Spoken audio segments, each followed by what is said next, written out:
Dans un monde où l'on nous dit constamment que l'argent, les cadeaux coûteux et les apparences sont les clés de la séduction, il est temps de remettre en question cette idée préconçue.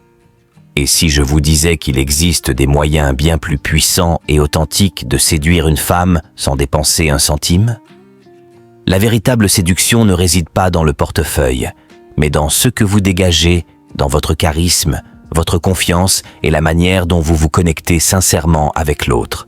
En effet, il ne s'agit pas de montrer ce que vous avez, mais de révéler ce que vous êtes réellement. Imaginez pour un instant que vous pouvez attirer l'attention et l'intérêt d'une femme simplement en étant vous-même. Pas besoin de matériel luxueux ni de démonstrations ostentatoires. Tout ce qu'il vous faut, ce sont des attitudes et des comportements qui révèlent votre force intérieure, votre authenticité et votre capacité à la faire se sentir spéciale, vue et appréciée pour qui elle estimate. C'est ce que nous allons explorer ici. Les 10 façons puissantes et efficaces de séduire une femme sans rien dépenser. Parce qu'à la fin de la journée, la véritable séduction n'est pas une question d'argent, mais une question de valeur personnelle et de l'impact que vous avez sur l'autre. Préparez-vous à découvrir des secrets qui transcendent le superficiel et qui révèlent la puissance de l'âme et de l'esprit dans l'art de séduire. Si vous êtes nouveau, n'oubliez pas de s'abonner à la chaîne pour plus de contenu et restez jusqu'à la fin de la vidéo pour découvrir ces informations essentielles. Et si tout ce qu'on vous a dit à propos de l'attirance des femmes était un mensonge? Et si le véritable secret de la séduction n'avait rien à voir avec la quantité d'argent que vous dépensez, mais plutôt avec qui vous êtes en tant qu'homme? Réfléchissez-y un instant. Combien de fois avez-vous vu des hommes avec de la richesse, du statut et du pouvoir complètement ignorés par les femmes qu'ils désirent? Pendant ce temps, l'homme silencieux et confiant dans un coin, sans voiture flashy ni costume coûteux, parvient à attirer l'attention de la femme. Pourquoi? Parce que la séduction n'est pas une transaction, c'est une transformation. C'est une question de manière de se comporter, de façon de parler, de la manière dont vous faites sentir quelqu'un. Si vous croyez que jeter de l'argent dans une relation fera de vous quelqu'un de précieux, vous avez déjà perdu.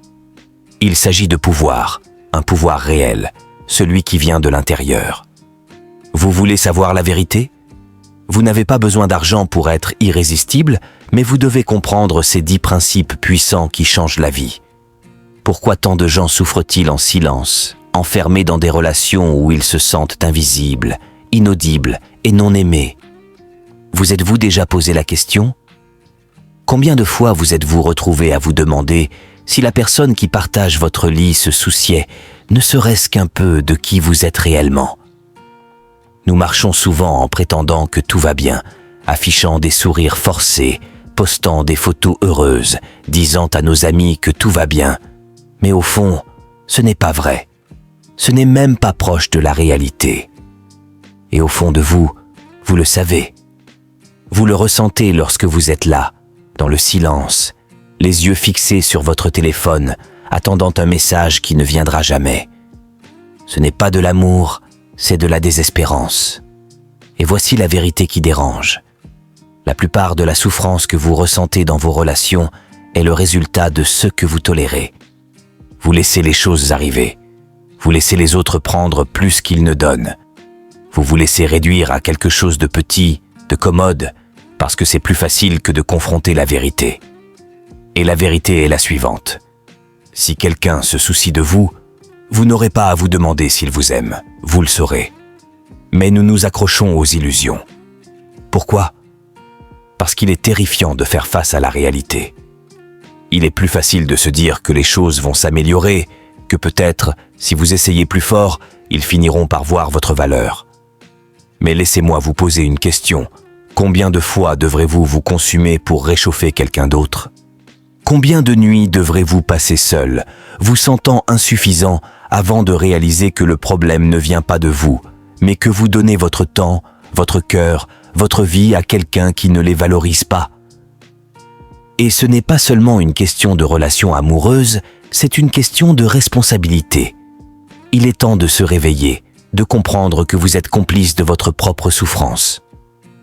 Je sais que cela peut paraître brutal. Je sais qu'il est plus facile de blâmer l'autre, de dire que c'est lui le problème. Et peut-être qu'il l'est.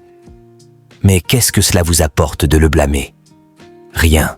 Cela vous maintient coincé. Cela vous rend faible. Cela vous garde dans une relation où vous vous souciez plus d'être désiré que d'être respecté. Regardez votre vie. Regardez comment vous vous montrez. Êtes-vous honnête sur ce dont vous avez besoin ou restez-vous silencieux par peur qu'il vous quitte si vous vous exprimez? Ce n'est pas de l'amour, c'est de la peur. C'est négocier avec votre propre estime de soi. Et cela ne marche pas. Parce que le moment où vous commencez à vous abandonner pour garder quelqu'un à vos côtés, vous les perdez déjà. Et voici l'ironie. Plus vous réprimez vos besoins, plus vous devenez amer. Et l'amertume est un poison lent. Elle s'installe silencieusement dans votre esprit. Elle s'immisce dans vos conversations. Elle vous rend amer, passive-agressive et, à terme, intenable à vivre. Et savez-vous ce qui se passe alors? Il vous quitte de toute façon, car personne ne veut être avec quelqu'un qui s'envenime lentement dans l'amertume. Alors, que faire? Commencez par dire la vérité, pas seulement à eux, mais aussi à vous-même. Cessez de prétendre que tout va bien quand ce n'est pas le cas. Cessez de vous convaincre que si vous vous efforcez davantage, ils réaliseront soudainement à quel point vous êtes incroyable. Si quelqu'un ne voit pas votre valeur maintenant, qu'est-ce qui vous fait croire qu'ils la verront après que vous vous soyez épuisé à essayer de le prouver?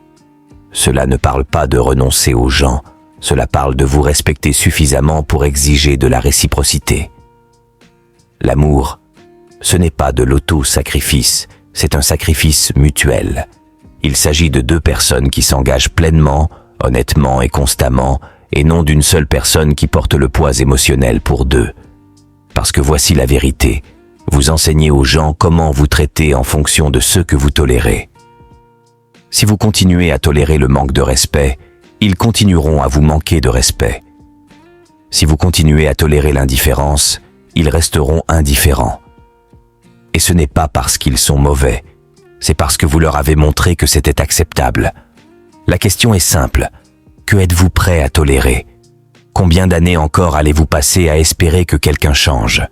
Combien de fois encore allez-vous faire taire vos besoins par peur de la confrontation? Combien de temps encore allez-vous mettre votre vie en pause en attendant que quelqu'un d'autre valide votre existence? Parce qu'ici, la vérité est la suivante. Dès que vous arrêtez de dépendre de quelqu'un pour vous choisir, vous devenez libre de vous choisir vous-même. Et c'est là que tout change. C'est à ce moment-là que vous arrêtez de courir après l'amour et que vous commencez à l'attirer. C'est là que vous cessez de vous contenter de miettes et que vous commencez à exiger quelque chose de réel. Et lorsque vous vous levez enfin pour dire « je mérite plus que cela », vous serez étonné de voir qui reste et qui disparaît. Il est temps de remettre en question une idée reçue. Pour séduire, faut-il vraiment tout sacrifier pour plaire à l'autre? L'amour ne devrait-il pas être un espace de vérité, de respect et d'authenticité, plutôt qu'une lutte pour maintenir une illusion? Trop souvent, nous nous efforçons de masquer notre véritable identité, de dissimuler nos peurs et nos besoins sous un masque, de peur de déplaire ou de perdre l'autre. Mais est-ce cela l'amour véritable, ou simplement une forme de manipulation silencieuse? Il est temps de briser ce cycle. Trop de personnes, par peur de perdre l'autre, acceptent d'être traitées comme si leurs sentiments n'avaient pas d'importance. Elles se perdent dans une relation où leurs désirs, leurs besoins et leurs voix sont réduits au silence. Mais, vous savez quoi? Il est bien plus douloureux de continuer à mentir, même pour protéger l'autre, car la vérité finit toujours par se révéler. Et à ce moment-là, les dégâts sont irréversibles. Les relations solides ne sont pas construites sur des illusions. Elles reposent sur la vérité, la transparence et l'authenticité. Si vous ne pouvez pas dire ce qui ne va pas, ce que vous ressentez, ce que vous attendez, alors vous ne construisez pas une relation, vous préservez une façade.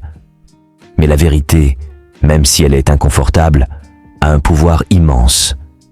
Elle permet à l'autre de vous voir tel que vous êtes réellement, de faire face aux difficultés ensemble et de comprendre s'ils sont prêts à faire face à la réalité de la relation. Être honnête ne signifie pas chercher à blesser ou à juger, mais plutôt à préserver votre intégrité. Et parfois, cela signifie être prêt à perdre une relation si celle-ci ne respecte pas qui vous êtes. Il est préférable d'être seul, mais aligné avec soi-même, que d'être dans une relation où vous vous perdez pour plaire. L'honnêteté crée de la confiance. Elle permet à l'autre de vous connaître véritablement, sans faux semblant. Si vous êtes constamment en train de vous adapter à ce que l'autre attend de vous,